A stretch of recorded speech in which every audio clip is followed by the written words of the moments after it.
Now, in the private markets, credit markets, we just talk about a death spiral.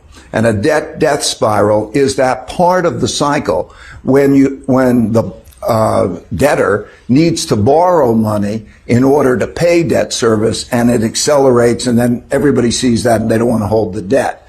That's where we're approaching. Ray Dalio is the founder of the world's largest hedge fund, and they've been studying economies across the last hundreds of years, and they've found the exact same cycle to happen again and again and again. And the way that it works is a new economy becomes the world's superpower. For the United States, this happened after World War II, around 1944, that 1945 time, when the United States dollar became the world's reserve currency. In case you didn't know, the dollar was not always the world's reserve currency. It started around the 1944 to 1945 time.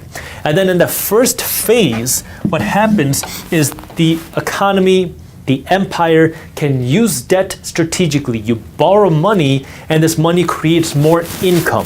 And so now the economy is growing.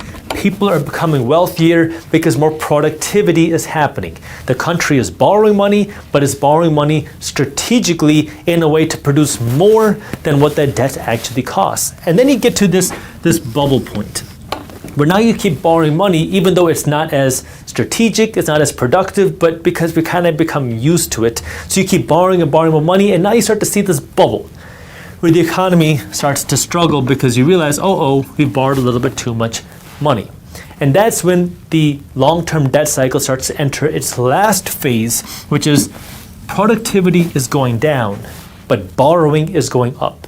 Why do you keep borrowing? Because now you as an economy, you as a nation, you as an empire become more reliant on the debt, and you keep needing this debt to be able to support the economy, to support more jobs. But as you print more money, the value of the currency goes down. But you need to keep printing to keep feeding people, because people think that they keep needing more money because the cost of living keeps going up.